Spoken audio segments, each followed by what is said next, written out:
what you did, you little jerk. How's it going, jerk faces? It's your boy Andy. This is Circle Jerks podcast. Back at it again. We got the OGs tonight. Of course, we got homeboy Rob. We got Professor James. Making his yearly appearance, contractually obligated appearance. But yeah, he's been on a little bit of a hype. What was it? Oh, first one of the year too. Yeah, first one of the year too. But yeah, he's been up, taking a break, doing his thing. No one's ever gonna replace him, so don't get it twisted. There we go. There you go.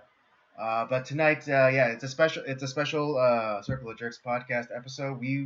Us three will be reviewing and discussing the movie Whiplash from 2014, starring a young and Miles Teller and I freaking love J.K. Simmons in this movie. He's Is this his best role? You think?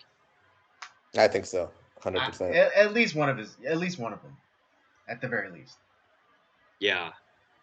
One question. Oh, I'm sorry. It's like, no, I was saying it's like this was James's choice. He requested we talk about this movie, and I actually had never seen it before we did the review. And damn, like what a choice. Right. Yeah, I mean, this is a little bit of fortuitous for me as well, because I saw this movie way back when. I think James, you're the one that recommended it to me. And then when I watched it, it was so great. And then I want to talk to Robert about it, but then he told me he hasn't seen it yet, and I'm like, I'd say, oh no, it was a game, kind of like. Movie nerd blue balls, essentially, because I want to talk about this movie, because me and Rob, there's the joke that me and Rob are the same person, but he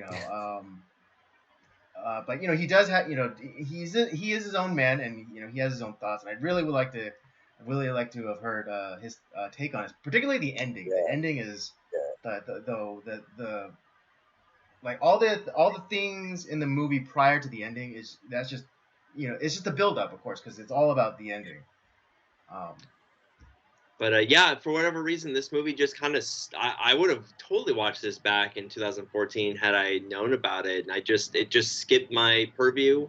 It's just one of those movies that I missed. And James, did you watch it like when it first came out in theaters, or? Oh, I didn't even know it was on theaters. But my friend Elaine from grad school, she likes movies also. She's the one that recommended it to me, and she said it was about drumming. She knows that I used to play the drums also, and but I had no idea it would be this intense. So I saw it. I ended up watching it at home. I think it was like 2015 or something. I saw it, blown away. And then it was just weird, like time and time again, I would just rewatch it. And then finally, I don't know how we ended up talking about it, but I think we talked about it over dinner last week. And exactly a week ago, last Monday. And then you're like, yeah, we should watch it. So glad you enjoyed it. Oh yeah, I can't wait to dive into this film. There's a lot to say with this, but yeah, so why don't we give the synopsis, and why don't we dive into it? All right. Andrew Nyman is an ambitious young jazz drummer in pursuit of rising to the top of his elite music conservatory. Terrence Fletcher, an instructor known for his terrifying teaching methods, discovers Andrew and transfers the aspiring drummer into his top jazz ensemble, forever changing the young man's life. But Andrew's passion to achieve perfection quickly spirals into obsession as his ruthless teacher pushes him to the brink of his ability and his sanity. That's the gist of it. Yeah. Mm-hmm. So where do you want to start, James? Like, what do you want to talk about first? Well, basically, first let's talk about the theme, or multiple themes. What do you guys think was one of the themes? And this is why I like the movie so much, because of one of the particular themes. But I'll let you go first. I think one of the themes that we see in the film is definitely about, I would say, there's definitely like a relationship issues throughout. It does deal with the relationships a lot, because Andrew is essentially a loner. He doesn't really have any friends. He doesn't have any connections to anybody, and in reality, like, he has like this somewhat of a, he does have a pretty good relationship with his dad for the most part. There's never any point like where I hate you, Dad. There's none of that in the film. He actually does have a relationship with his father. He does try to make some sort of, I don't even know like why, based off like how everything turns out, I don't understand like why he went after that girl at the movie theater. Where like, he asked her out and like tried to start a relationship there. It ultimately failed, obviously. Andrew fucked that up big time. Oh, yeah. But the most significant relationship that Andrew has ever had in his entire life was with Terrence Fletcher, and it's one of the most abusive and horrible relationships you could have. That's a huge theme in this film. Definitely. Yeah, I agree, and we could definitely see his character evolution. He was a sweet boy at first, just wanting to do well, wanting to get into the ensemble, and then as Fletcher, got into his head, and he became more and more obsessed, his whole persona just changed. He became less human, just more of like a robot or someone that's just consumed with obsession and of perfection and of pleasing Fletcher. So he ruined a lot of his relationships throughout the movie. But yeah, what else? What about you, Andy? What was definitely probably unchecked ambition. Like you guys were saying, like Andrew goes through this character arc, where he's like first kind of meek and timid, but then you kind of see it because like he would have arguments with Fletcher in front of the band, and you couldn't the character of Andrew himself probably couldn't imagine himself like raising his voice to anyone, let alone like the big bad Terrence Fletcher. But also, how because of his unchecked ambition, it ruins his relationships. So, like with his girlfriend, and then him like trying to start shit, with his family, with his extended family, I guess. That spat at the dinner table with his family. And then ultimately, oh God, what was the last? Yeah, and just He was ultimately spiraling out of control to the point where like he does everything he can to try and keep his seat in the ensemble, to the point where he gets into a car accident and he's still like the only thing on his mind is, oh, I gotta play. Yeah, that was insane. Yeah, the also unchecked ambition also has to go to Terrence Fletcher too, because his whole goal, which if we're basing off like what he's saying, is he wants to create the next like great jazz musician, like a Charlie Parker, Louis Armstrong, and he doesn't care how it happens, but he's gonna make it happen, and he doesn't care how nasty he has to be, how horrible he has to be. He's gonna be the guy that brings about the next great jazz player, and he has I think him personally he's at least we know he's destroyed the life of one person completely, but he's probably done that to a whole bunch of people, discouraged them, like cause them to quit music, cause them to what, this isn't for me. I mean, I'm good, but I can't meet this guy is like like the uber professional. He knows what he's talking about, and I can't play at that level. So I guess that's it. And Terrence doesn't care about that. It's like, okay, well, the next Charlie Parker, the next Louis Armstrong, they're not going to be discouraged by me like treating them like shit, or like costing kind of bringing in all these alternates and like kind of fucking with their head. They're going to bunker down. Those people are going to rise above all of that. Exactly. So yeah, that unchecked ambition is a theme.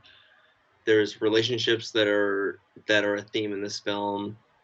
I mean, obviously, like, music is the huge theme. Like the when I was doing research on the film, was it Damien Chazelle? That's his name, I think. Yeah, the writer director. Oh, that's that guy? Okay. Yeah.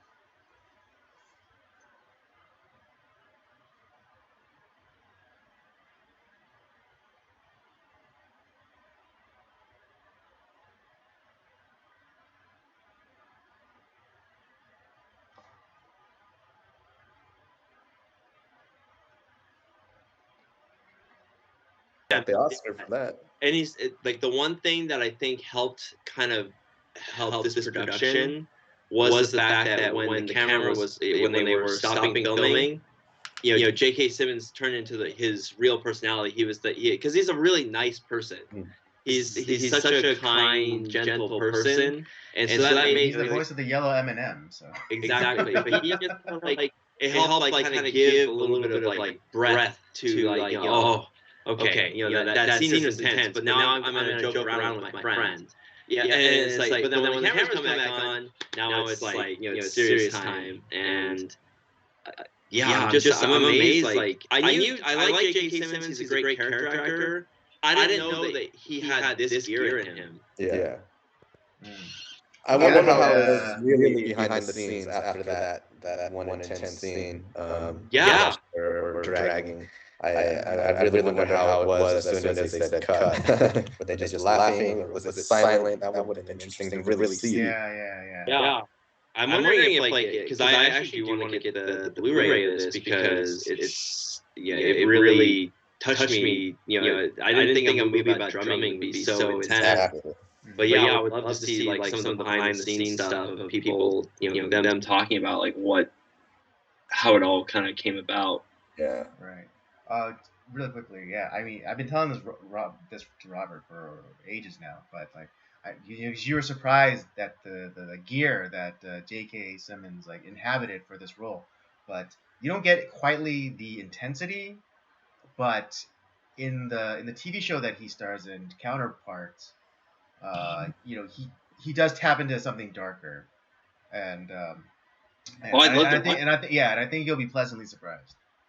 Yeah, I mean, like I said, he's just a guy that pops up like all these things. Like it could be the Farmers commercial, it could be like you said, as the yellow M&M, or like as as what's his face from Spider-Man, like as J. Jonah Jameson.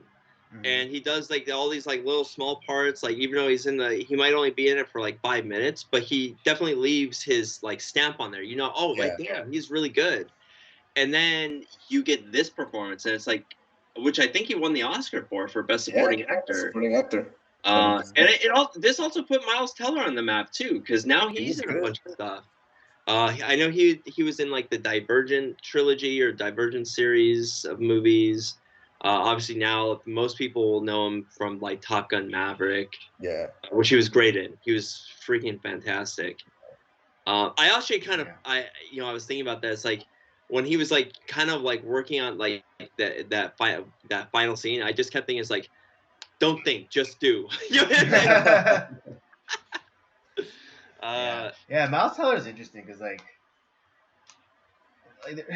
there's a quality to him when I was first introduced to him, like I found annoying. I don't know what it is, but it's just like something was really like something about him really annoyed me. But subsequent, what? You just couldn't figure it out. Yeah, I just couldn't figure it out. Just something was like he annoyed me. Okay. I mean, and again, like it has nothing to do like with who he really is or whatever, but slowly but surely, yeah, like he like kind of grown on me, and what is it? He was actually in he. I think what really warmed me up to him was his performance in Only the Brave. Never seen it. It's about the what is it? These hotshot firefighters. You know, the ones that go and fight like. Yeah, I saw that with you. I Well, thought it was called Hot Shots. Oh no, it's called Only the Brave. Okay. But that's based on a true story about these municipal hotshot firefighters that like all died except for Miles Tellis's character in real life. Yeah. It was sad too. Yeah.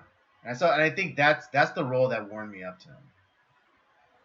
Well, like I said, from what I remember of the Divergent series, which is one of the most mediocre. It's like it's almost good, but it's not. It's just like it bugs me. Is it that they didn't like put in that little that extra effort to make it as great as it could be? Like I think the main actress really bugged me in it's just because she's also kind of a real airhead too in real life. Like she's not smart. But it just like it's like almost good. Like the acting is like almost good, but it's not. And like everything is just like it's almost, but it's not. And it just I don't know why it bugs me. But I remember like now that I look back, it's like, oh yeah, that's right. Miles Teller was this character in that film, and yeah, like that, and probably because that series is so kind of like forgettable in a lot of ways. So I didn't think about him. I didn't see this movie. I didn't see really like the first like Miles Teller film that I really like noticed him was in Maverick, and I was like, oh yeah, it's like this is him as a young kid, okay, and that's kind of the reason why my wife wanted to watch the movie because like, oh yeah, it's Rooster, okay, great, and then I don't think she knew J.K. Simmons or like anybody. The other part that got her was Paul Reiser playing Andrew's dad. Because she loves Beverly Hills Cop, and it's like, oh yeah, that's right. So I kept thinking like there's this funny scene in Beverly Hills Cop like where him and Paul Reiser's character and Axel Foley are talking, and the captain comes up and starts chewing out Axel Foley. It's like get the hell out of here. It's like this is not my locker. And then there's this whole point of like that dinner table scene. It's like this is not my son. Like, oh yeah, and Paul Reiser was Burke. No, was it Burke? In Aliens. That's right. Dude, he's so fucking. I hate him in that movie. Like, yeah, you love to hate the guy. Yeah, he's a great actor too. And obviously, taking on a role like this at the latter point of his career. But yeah, he was great in this too. I liked him. Yeah. I kind of just like that. The one thing I almost wish we had like more time to figure out the relationship with like him and his dad, because it's like I feel like the guy tried really hard to have a good relationship with his son, and there is like some warm scenes with him and Andrew, but like I said, that dinner table scene really bugged me. It's like, dude, like they back up your son, man. Like unless there's something like more there that like. Because I'm assuming that they're all family, right? Like that's like his like aunt, like those are his cousins that he's right. Yeah, extended family. Yeah. Yeah, you're right. That scene does seem out of place, given like how loving we see Paul Reiser's character like be towards Andrew. Going out going to the movies, and even at the end when when Fletcher completely humiliates him, and he immediately goes and comforts his son. That's not an uncaring father. Right. That's where like that's the one thing where I was asking myself, like, there has to be something that maybe was in the mind of like the writer or the director that we just aren't, to me it doesn't feel like it's coming off like in this scene. Like, why is he so mean to his son at this moment, like where like everyone is against him, like in kind of in their like kind of passive aggressive bullshit way. Yeah, sniping like, at each other. Yeah, talking down to him. And it's like, and obviously like Andrew has probably dealt with that his whole life. And I'm wondering too if like maybe because Terrence has pushed him to a point where it's like he starts to stand up for himself a little bit, like where like he's gotten to the point where he's been bullied so much in his life. He's like, and he's been unrecognized for so long until this guy stood up and actually recognized him and brought him on. And it's like now he's starting to stand up for himself. And so in some weird way that, Terrence is kind of like his mentor. It's so, it makes me so uncomfortable because like that's such a fucked up way of having that relationship coming together.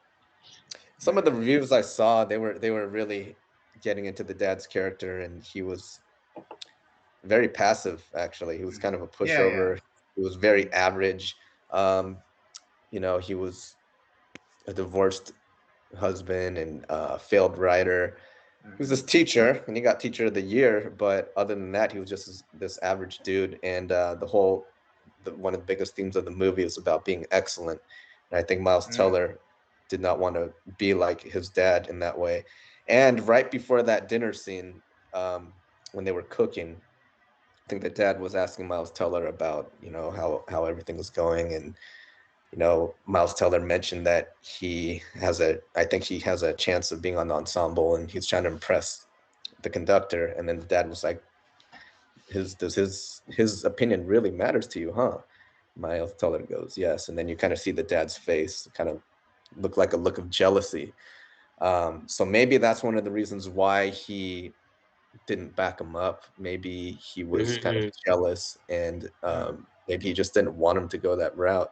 But what I was going to say regarding the theme, one of the reasons why I like this movie so much, not only because it was intense, but it's because of the theme of being excellent. It talks about, it portrays, it expresses, the lengths, the sacrifices, the obsession, the dedication, the grit that it takes to be elite.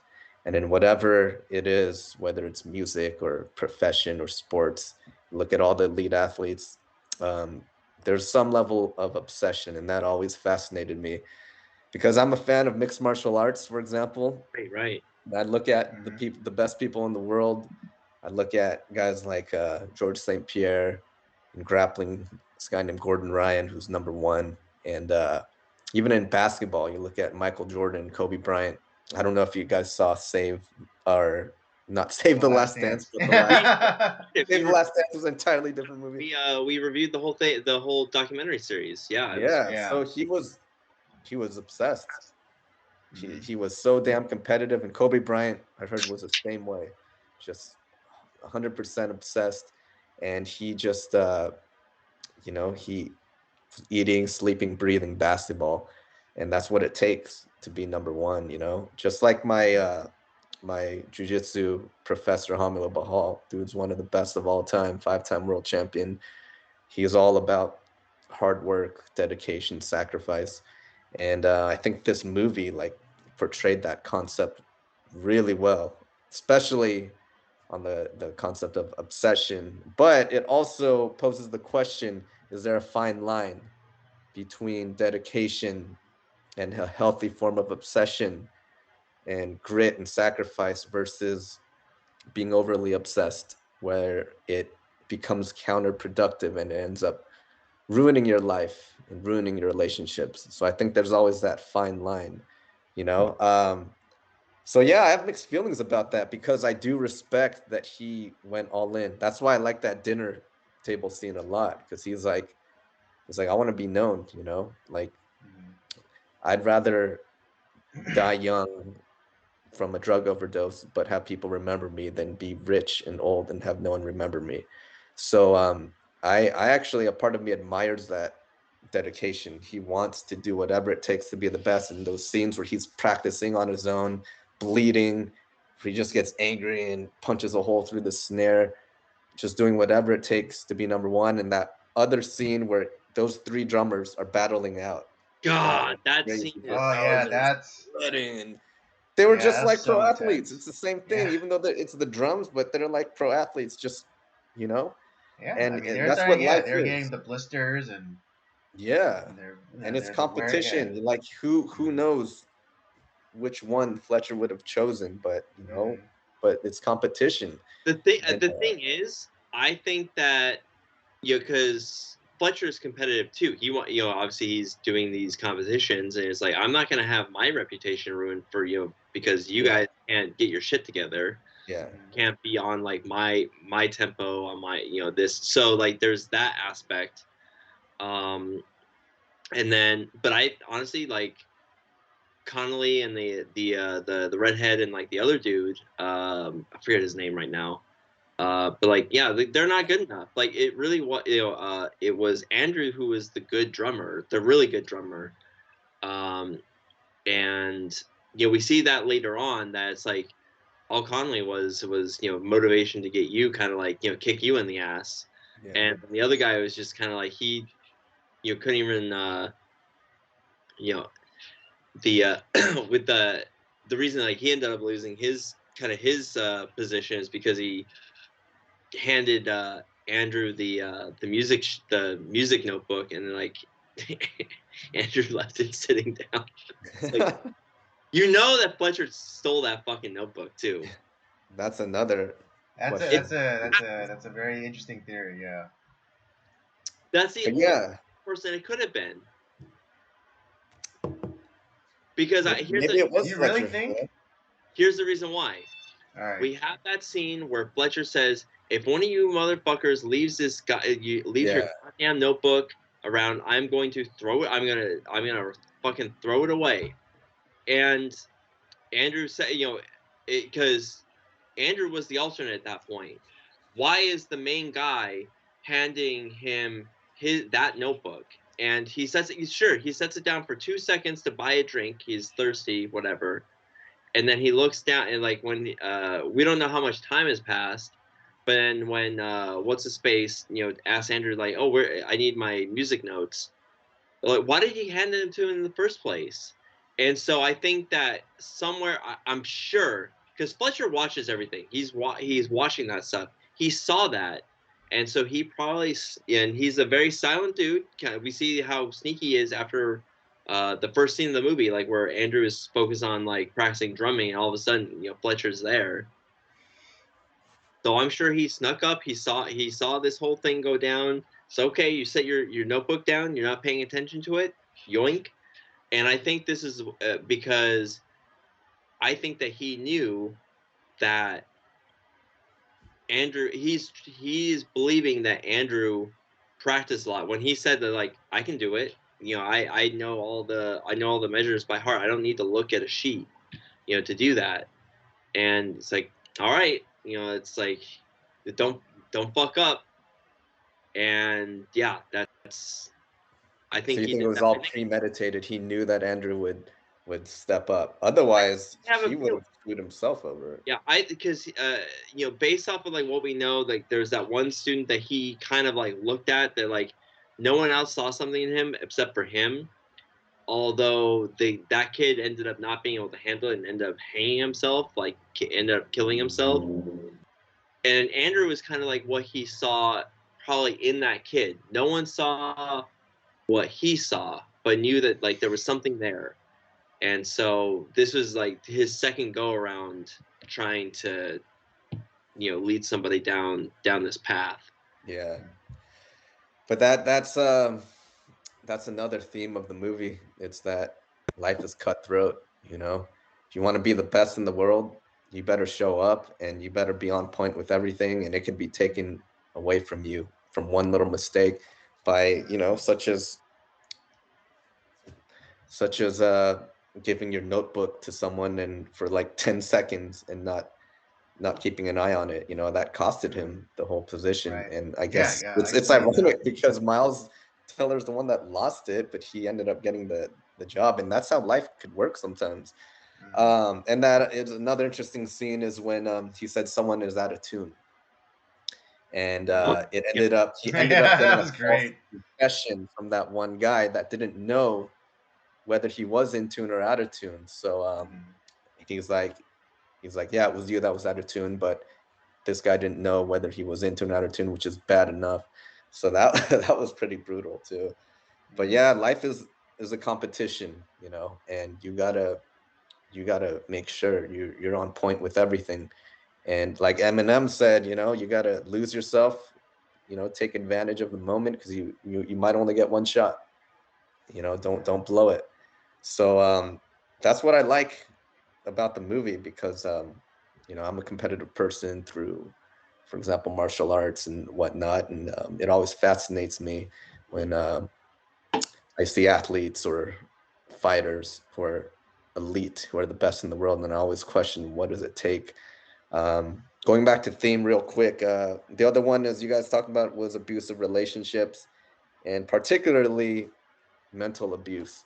You know, it's one thing to physically abuse someone, which has happened in this film. There is physical abuse. Yeah, there is, but if it was just about him getting slapped and getting a chair thrown at him, which is terrible enough.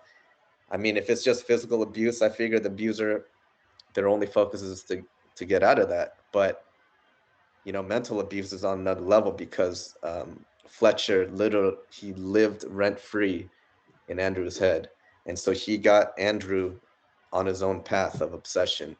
So he didn't even have to do anything. Once he got Andrew in that path, warped into being obsessed with being the best drummer in the world and pleasing Fletcher, he didn't have to do anything else. He was just locked in, and that was crazy. It could have ruined his life. And like, man, that lastly, what I'm going to say about this whole theme of obsession is that the actual car crash, that was insane. When I first watched it, I did not expect that. No, you don't. And it's so insane because Miles Teller did such a good job. He was so locked in. He didn't care. He got out of the car and he was like, I got to get to the concert. I got all bloodied up and bruised. And then that was the breaking point. And that's when he tackled Fletcher, and he was just like, motherfucker, you know, I did everything I could to be what you wanted me to be, and I risked my life literally, and now you're cutting me? Like, man, that was crazy. And he didn't, you know, because after that, obviously, there, you know, he got kicked out of Schaefer, but then there was the lawyer that I think had probably represented the family of the kid that had committed suicide, and Andrew didn't want to. He really did not want to give up the goods on Fletcher. It's like, but I think that he caved a little bit because his dad, I think, really wanted him to. It's like, I don't want to see you go through this. Like, this is not right. The fact that, like, you know, he gets to go on and like you have everything stripped from you, like that doesn't seem right. And it's like you almost cost like your very life. It's, and that to me, like that's a scene right there where I think it shows where his dad does care. It's like you're he's good on the dad. You're my son. Like, of course I want you to live a good life. So he does acquiesce, like, okay, I'll you just tell me what to say, I'll say it. You know, but it's like there was no like, yeah, let's get this fucker. No, I think he was just more of like, right. Yeah, okay. There's some real hesitance to Andrew, you know, flipping on Fletcher. Because I mean, as fucked up as it is, Fletcher's the only one that paid him any attention. Right. Yeah. Or Fletcher's the only one that saw something within him, like something that like his father doesn't see in him, that his extended family didn't see in him.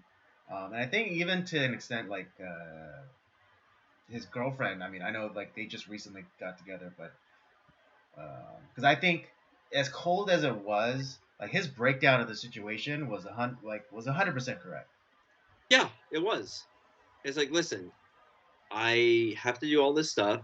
You're gonna feel like I'm not giving you enough attention, all this other stuff, and if I'm gonna be the best, I don't have time for you, and you're gonna resent that I have to do this, and then it's gonna get to the point where even if you ask me to Right, and if I start, acquiesce, then I'm just gonna resent you for it. yeah, and it's like, why don't we just like not do that to each other and let's just stop it now? So I was gonna ask you guys about that scene. Do you think that would you not have any regrets if you were Andrew? That's because he kind of did have regrets after. If it's one, here's one of the here's the thing. I think sure you could have worded it better, but I don't blame him for doing that. And actually, to be honest, like he could have just dragged that on and like led her on and like, oh, we're having a relationship, and like what, you waste 4 or 5 years of that person's like life, and then all of a sudden you're just yelling at each other, being bitter, and all that is another distraction that you have to worry about. And Andrew couldn't afford those distractions. Now, if I think had she been like, listen, I'm all for it. Like, if this is something that you want to do, and I want to be with you, and I don't care how long I don't care how much time you take drumming. Just do it. I just want to be with you. I think maybe then there would have been a relationship, but that's a really, there's not many women like that in the world. But in all fairness, she didn't even have a chance though. He didn't even give her a chance. Like he just broke it up, and she was like, "You don't." But here, I think because you have to also remember these guys are super young too. Like, true. 19, she's maybe like 20, or his age, and he's not able to recognize that. Like, that's the thing. Like, and that's like maybe like the first significant, girl that's probably ever talked to him, or like, yeah, he's no like Joe Cool with the ladies, it's yeah. I mean, man, I again, the whole theme of sacrifice, I respect the fact that he was straight up with her, because he had that drive to be the best in the world. And a lot of fighters, for example, would say that they have to be selfish with their time, like mixed martial arts. It's such a, they have to train so much. Like, it's like, you don't have time for like all this other extra bullshit. Yeah. So, I mean, it's about the individual, because at the same time, there are fighters with very supportive wives, girlfriends that support them throughout the whole way. But I guess you got to know yourself, that type of thing. Right. Yeah. But really quickly, if like I would like at least augmented it and let her know what was up, but then also give her the opportunity to get off herself, as opposed to just like kind of kicking her out of the the car. Yeah. I was like, hey, do you want to get out?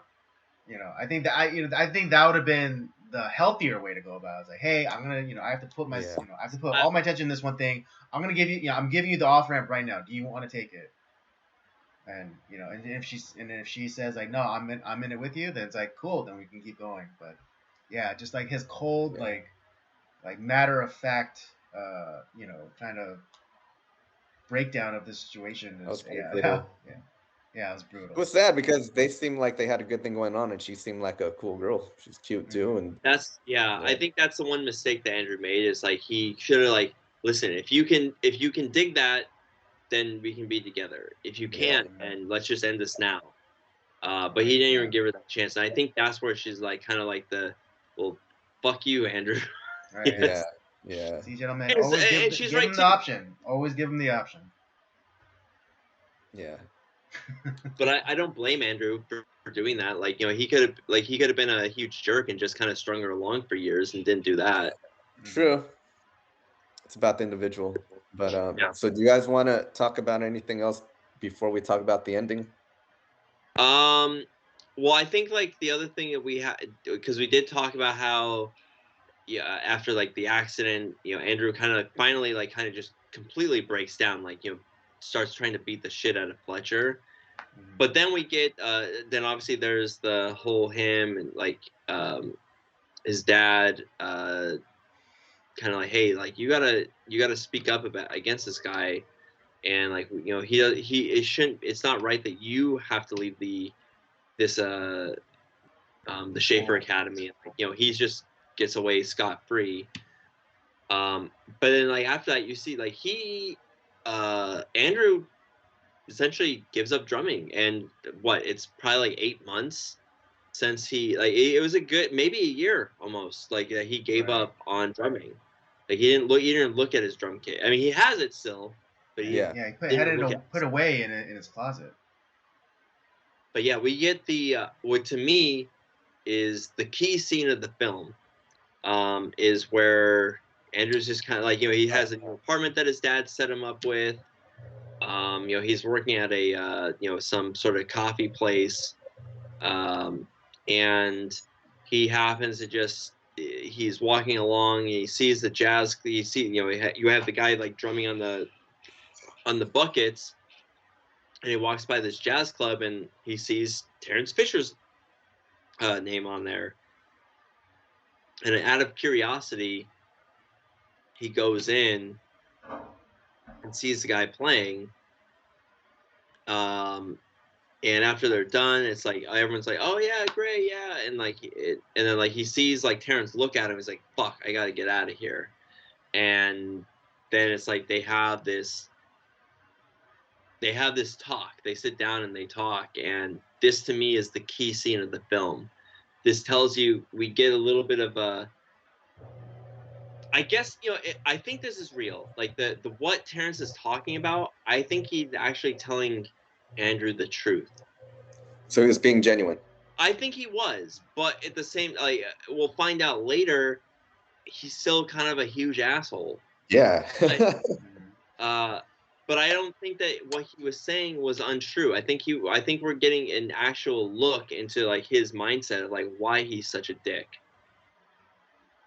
Right. Yeah. And this is definitely a revealing of the method, so to speak, where it's like his whole like even if he never gains like the heights of like fame or notoriety, for being a jazz musician or whatever, he wants to be responsible for the next guy, the next greatest, and there is something noble in that pursuit, in my opinion. So I was gonna ask you that if you guys thought it was noble or selfish, because it could be the opposite. Do you think that he really cared about helping the world see the best in the world in jazz, or do you think he just wanted to take the credit because he didn't care who he hurt?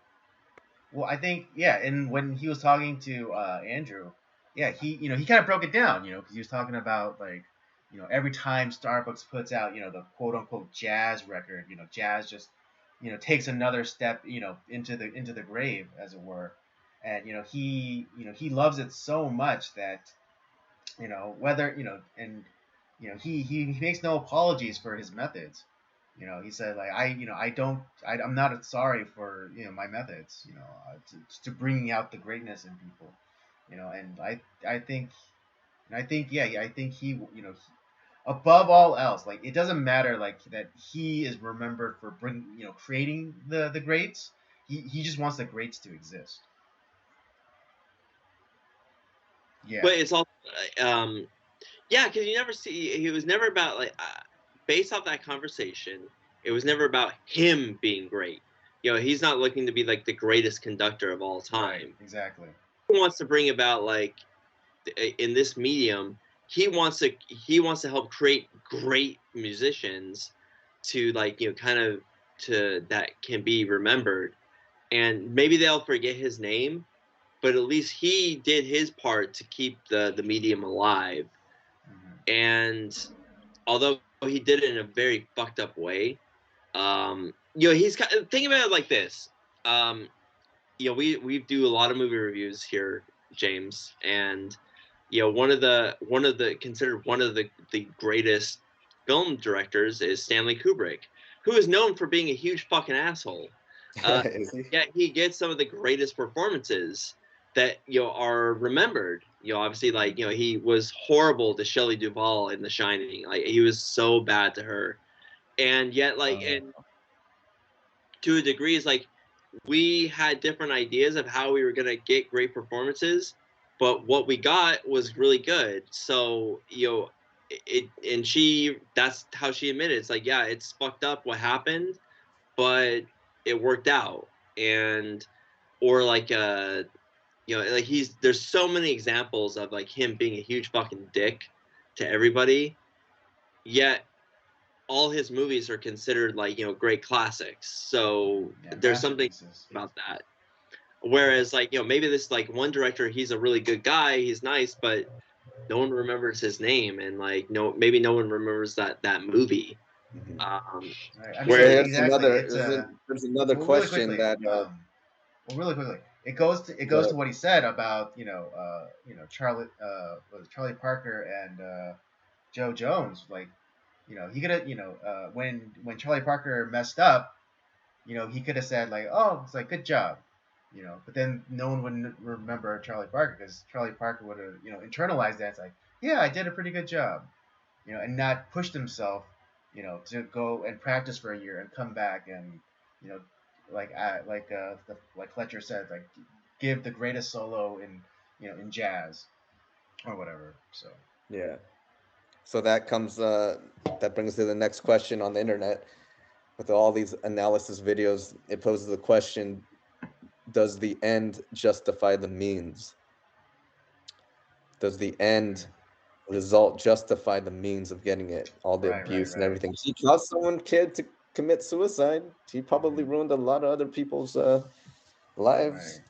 But I think for some, it's they confuse the message with the messenger, and so like they think they only focus on like the abuse and not what the abuse is trying to elicit. I would say like as we've talked about this, because I've been debating that myself. Like was it worth it? Was it what how do I feel about? Because in the end, both characters got what they wanted. Yeah. And I think like as an audience, we want Fisher to like not get what he wants. We want him to fail. He's a jerk. Yeah. We don't like him. Or have a come to Jesus moment, like, oh, I've seen the error of my ways. Yeah, but that's not this movie. That we don't get that moment. And in some ways, and because I wouldn't consider him a villain. He's not a villain. No. He's an antagonist. He's he's opposite to the protagonist. Yeah, but at the same time, I think that he sees something in the protagonist. He's trying to draw something out, and that does happen. As far as like because what happens is after that scene in the jazz club, Terrence asks him to like, hey, the drummer that I have is not cutting it, and we're playing songs from the studio playlist. Could you come in, like, take the weekend, think about it. I could use you. And those words got Andrew to look at his drum kit in a year, maybe. So it got him moving again. It got him back into like into drumming again. And yet I think Terrence was still kind of like mad, because I think what we find out is that he knew that it was Andrew that was the one that blabbed on him and got him fired. And so we go to the concert that he's helping out at. He's told his dad, he's told his ex-fling, though we don't know if she ended up showing up, which I kind of doubt that she did. But his dad was there. He probably told him everything that was going on. Hey, I'm going to be working with Terrence again. I think he's changed. Everything's good. and here's the songs that we're going to be playing. And I'm sure that Andrew practiced those songs again to kind of get himself back up to speed. And then Terrence hits him with like, just before everything starts, he's like, hey, I know it was you, you little fucker. It's like, and then it's like, oh, we're going to play some new songs here. We're going to play this. And it's like, fuck. We're like, because I was watching it with my wife and her friend, and they were like, oh, what a fucking asshole. And it's just, he was trying to embarrass him. But here's the thing. I don't think he did it out of like some sort of petty, like, revenge or something like that. This was that throwing the cymbal at his head moment there. Thanks. And that's what you think. Yes. This was the throwing. This is the Joe Jones, Charlie Parker moment. This moment right here. This is where, like, are you going to be discouraged, or are you going to, like, rise up and just fucking do it? And initially, like, he's fucking up because he's trying to play, like, on the fly with the song he doesn't know. Can't do it. Sounds like shit. Like, all the other musicians are like, dude, what the fuck are you doing? And it's like, oh, we're doing some avant-garde stuff here, like, and kind of like, talking shit about the drummer. And he walks up, he's like, and like his dad knows what's up. And he's like, you see him running towards the stage to like kind of like encourage, like, hey, it's okay, don't worry. Good job, don't worry about it. And he hugs his dad, but then he realizes, like, no, this is. I think he goes back to that scene at the jazz club. The conversation they had is like, no, I'm not gonna give into this. I'm gonna suck it up, and I'm gonna go back there, and I'm gonna fuck him over, or not fuck him over. I'm gonna prove him wrong. Yeah, that was his opportunity to shine. And he just like, it's like, oh, we're gonna slow it down a little bit. It's like, and he just goes into this. He's like, I'm gonna play what I know I can play, and like, we're gonna just do it. And that's the moment. It's not, and it's uncomfortable. I think it hurts people. It's like, because you want this guy to like kind of, you want Terrence to get his comeuppance, but at the same time, I think he was doing what he knew how to do to bring out the greatness in Andrew, and it happens, and they both succeed. And sometimes that's the way that life works out. And I think the audience should be happy that, like, you know what, Andrew became the great. This is his moment. This is his breakout right here, and he's doing it in front of a crowd that's not gonna forget. They're gonna know, hey, I witnessed greatness today, and he's gonna be known for this performance. So it's uncomfortable, but I think I like how it ends. I think it's good. I wasn't sure, before we started the conversation, I wasn't sure how I felt, but I think this is how I feel. I'm okay with that. I think it's a good. I think it's a great ending. Okay. Yeah. Andy? Yeah. Oh well, I'm glad that we did get to talk about this, because I know I made that joke about me and Rob being the same person, but yeah, me and Rob saw it exactly the same way. That Terrence, he might have, he was still pissed off at Andrew, but yeah, that, like, his humiliation of him, that was his symbol to the head moment, and Andrew recognized that, and and he seized on it, and once Fletcher saw that Andrew was seizing on it, that's when he won him over. It's like, oh my God, this is happening. I'm creating a great right now. But when he starts playing, it's like, and he just shouted, like, he like mouthed "fuck you" to Terrence, and like all super mad. But then he saw what he was doing, and he was just kind of like going off, and like it got the best part is, like, I'm gonna pluck out your motherfucking eyes, and he just like slams the cymbal. Yeah, the cymbal hits him in the face. Yeah, that was great. We all laughed at that part.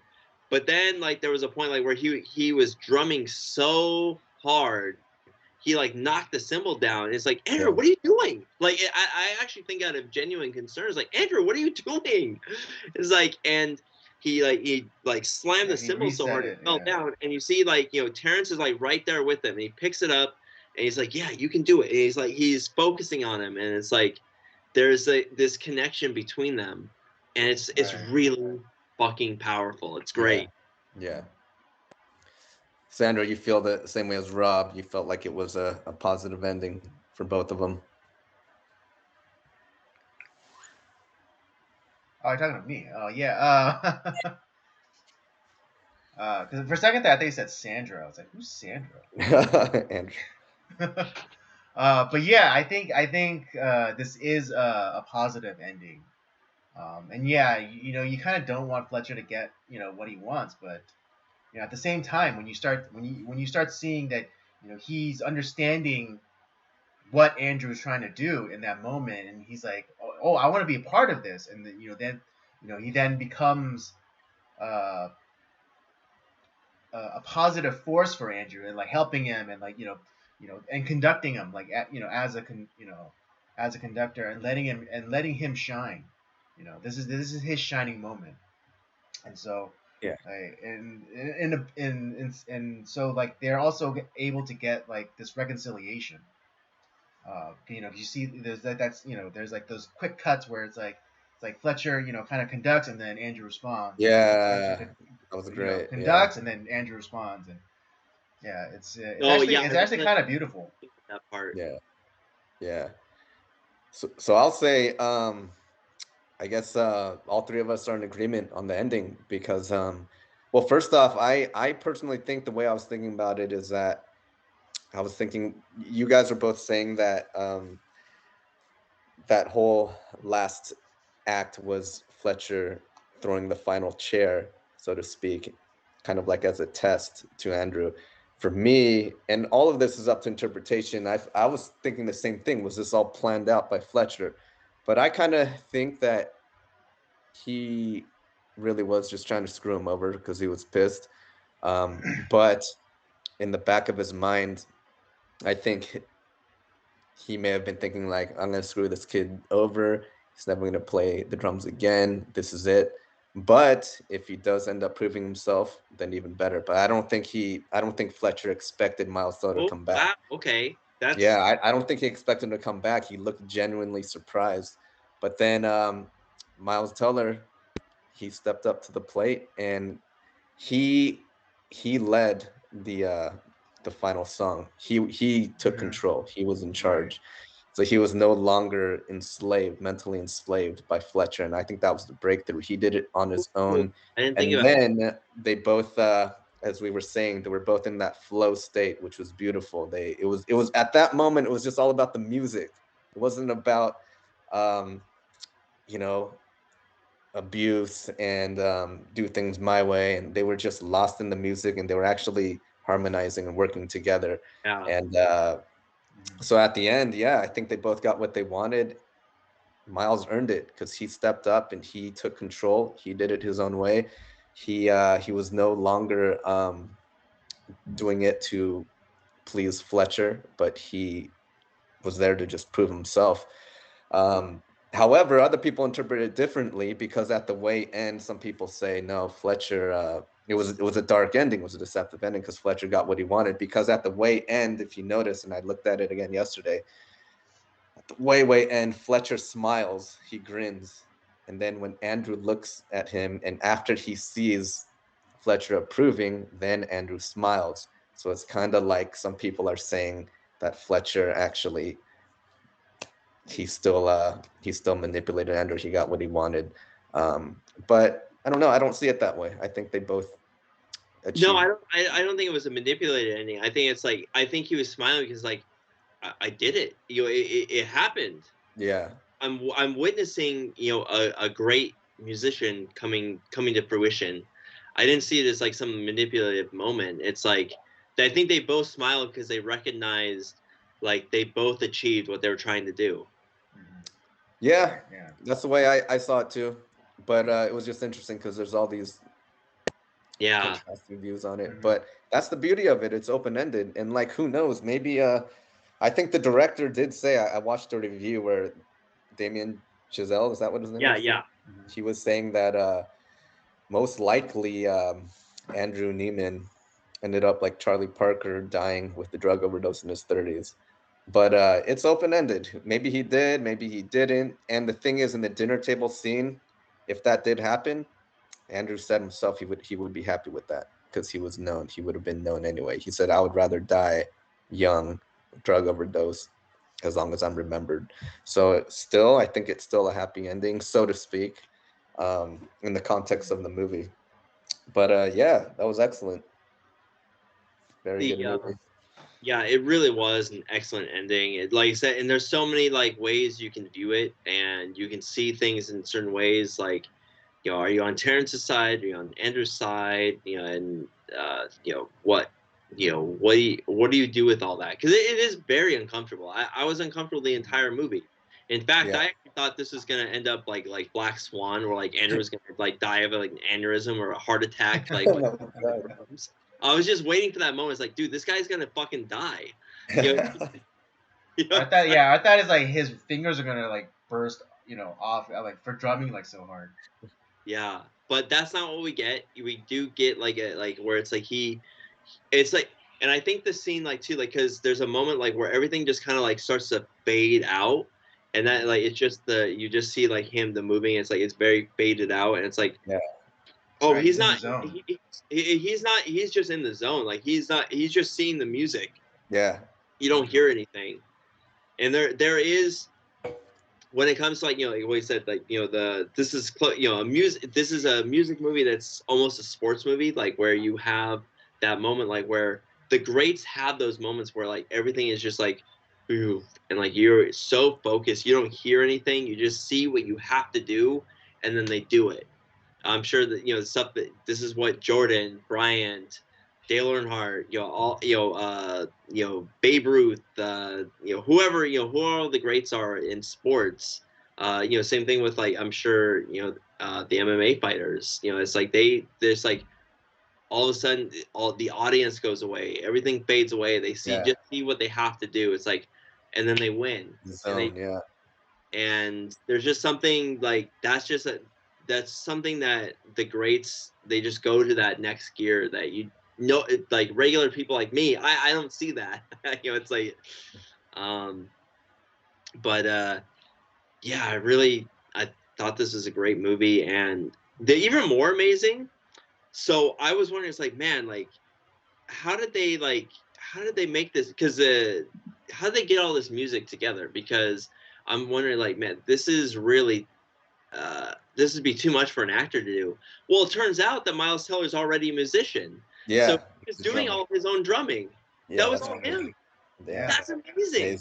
Yeah. And even like the band members, they're all professional. They're all real musicians. They're all pros, obviously. Yeah. But man, he was doing all the drumming.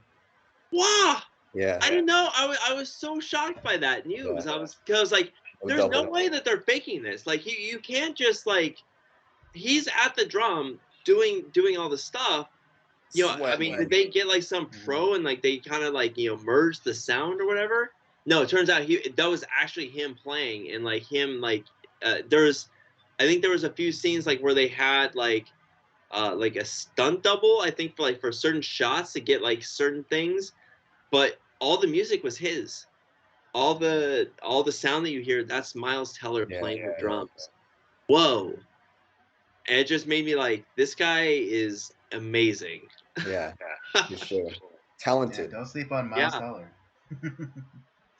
Just another reason to like the guy. He's really good drummer, man. But that's all I had to really say about about Whiplash. It's, man, I was just blown. I can't believe this movie is this good. It's so that became one of my all-time favorites, to be honest. Easily top 10 for me. Yeah, it's really, really good. Yeah. Well, cool. I think that sums it up. That was unless anyone has anything else to say, we can give our ratings. Yeah, and James, just a reminder, we do it at 5. So At 5. Oh, out 5 of for 5. you? Yeah. 5 Oh, out of out of 5 for you? 5. Yeah. Well, first of all, let me ask you this: Does that movie like inspire you to be great at something? And do you think that there's a fine line between dedication and a healthy level of obsession versus going overboard? Or do you agree with Fletcher? For me, I don't agree with the Fletcher school of Hard Knocks. I mean, I understand. Now, does it work? Sure, it does. I'm not saying it doesn't. Like I said, I showed an example of like with Stanley Kubrick. He's a fucking asshole, but I can't deny that all his movies are great. Like they're really good. Results. Exactly. Yeah. But then there's also a whole bunch of directors who aren't like that, who are actually kind and like they do a really good job. And like Clint Eastwood, you know, he's not like this crotchety old man. He's actually a really nice guy, and everyone loves working with him. It's like you have to be prepared, and like we're not gonna do a bunch of takes. You know, we're gonna do at most we're gonna do 2 takes, and that's it. Like but you have to come prepared. But then he's actually very nice, especially like to younger actors. It's like, oh hey, this is what we're gonna try to do here. It just like I said, just deliver the lines. You're gonna be fine. Don't worry about it.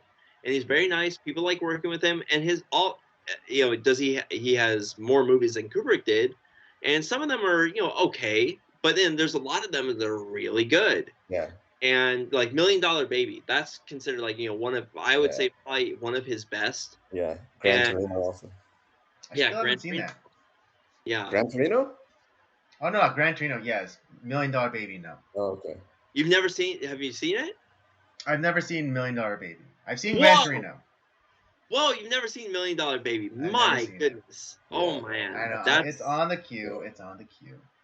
But yeah, but like that's the exact opposite. You have another person who does it completely different. He's kind to everybody. He's nice. He like yes, he has his vision. He has what he wants to do. Everyone kind of falls in line, but he's not a jerk off to them. Yeah. And it also brings out great results. Like I mean, some of the greatest acting performances are in Clint Eastwood movies, and so it can be done a better way. So I don't agree with the Terrence Fletcher version of things. But does this movie like inspire me to be great at something? Like, I think one thing is like it's like I do want to like be like the best I can be. I just don't want to. I don't want to be Terrence Fletcher. Like that's the thing. I don't want to be a raging asshole. Yeah. That like where I made some enemies. Yeah, no shit. Like I think everyone is your enemy. To commit suicide. Yeah. Yeah. Yeah. It's like, oh, I'm all puppy dogs and rainbows. That's a joke. Yeah, it's like, well, shit. Yeah. What about you, Andy?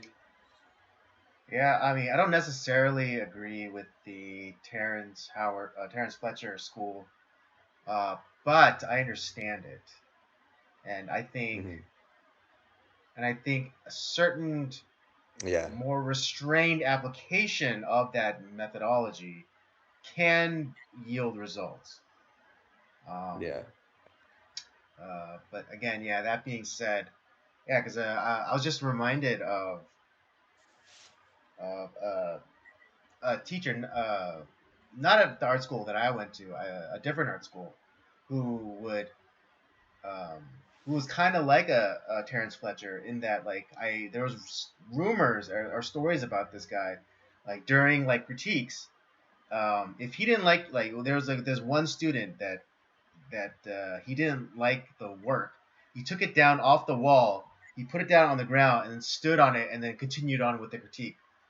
And so, Jesus. Yeah, and so it was like some like kind of, it was for some drawing class, but yeah, he's like he looked at it, he just like he took it off the wall, because in critiques you present everything as if you're an actual a big time artist, and you present on the wall, and then you talk about it, but then he just took that student's work off the wall, put it down, and stood on it, and then continued on with the critique. Jesus Christ. Yeah. So I mean, of course you would imagine that, or the story goes that student like ran out of the classroom crying. Oh, for sure. Yeah.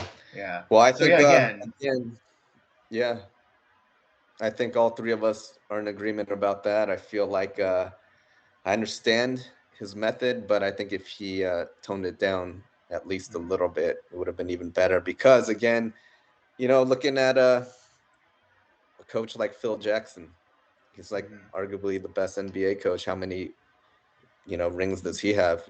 Coach Michael Jordan. Really nice. He's nice. Yeah, super nice. He can be a tough guy, but he's not like a huge jerk. Yeah, he's not going to abuse you, And lastly, George St. Pierre, one of the best pound for pound mixed martial artists in the world, one of the nicest, most humble guys, and one of his coach, a guy named John Danaher, and I mentioned Gordon Ryan. He's a #1 grappler right now, just light years ahead of almost everyone. And like his coach John, he owes it all to his coach John Danaher, and that dude is like the most calm, sophisticated guy you've ever seen. So yeah, I agree with you guys. I do believe you could achieve greatness without abusing people. So although it still takes a great amount of dedication and a healthy amount of obsession, and that's my conclusion. So yeah, ratings. Well, you're the one that brought. Since you chose the movie, we'll let you go first. Okay. Honestly, this movie was a 5 out of 5 for me. I loved it. I was engaged, fixated on it from beginning to end.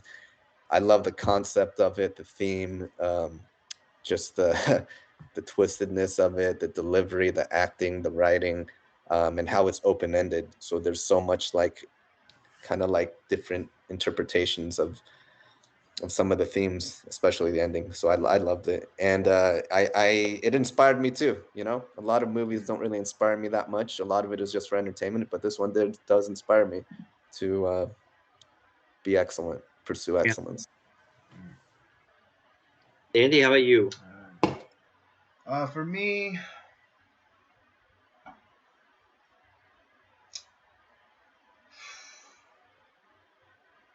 I was thinking more of a 4, but after talking about it, in terms of, I think I could be talked into a 5 because I think the story is just so good.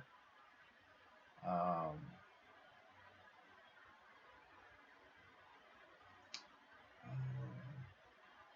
don't know. Can I be talked into a 5? I think I will. I think I'll split the difference, give it 4.5. Yeah. I'm actually gonna go with James on this one. It's a 5-star movie for me. From the first moment the movie started, I was like, it was just so tense. And that's one thing. Like, this movie makes you feel so uncomfortable. The entire time, and it's like you almost get sucked into like the Fletcher-ness of everything. Like you feel so manipulated. You feel so like, oh, he's so nice and kind and cool to you. Like he makes you feel like the most important person in the world, and he rips that from you and makes you feel like the lowest person in the world at the same time. And it's the fact that like where you almost feel like that as an audience member just watching this thing, and the movie makes you feel that way. You feel the genuineness of the performance from the characters, and it just there's just something about this movie. It's so freaking good. You can't, all these little scenes, like, they do play an integral part into the story. It's not just, oh, we're just gonna have this in here, no reason to have it, but we just need to have like this dinner scene, or we need to have Terrence and Andrew get back together and have what you think is a heart to heart, which maybe it is, maybe it isn't. But man, 5 stars all around. This is a great movie. Awesome. All right. Cool. Good times. Yep. All right, folks, that was our review of Whiplash. James and Rob give it a 5. I give it a 4.5. Definitely a movie to watch. You will definitely enjoy this, and hopefully it'll inspire you for excellence. Yeah, so do yourself a favor and do check it out. Right on. All right, yeah, that brings us to the end of this episode. Hope you had a good time. I know we always have a good time here on the Circle of Jerks podcast. Always. Thanks for coming back. Yeah, thanks for coming back on, James. That was good. For sure, man. Yeah. It was great being on. We'll do it again sometime. Hopefully we could get another guest. And that's that. I got to get going, though. So. All right. Oh, let me just wrap it up real fast, and then we'll end it there. All right, folks. Thanks for joining us. Don't forget to check out the library of other content that we have: the Circle of Jerks main podcast, episodes of Nocturnal Transmissions, and Rob's game show, Up by Up Down. Don't forget to follow us on our various social media accounts: Twitter and Letterboxd @PodcastCOJ, and Instagram @Circle of Jerks Podcast. And with all that said, thank you for joining us, and we'll see you next time. Peace. Later.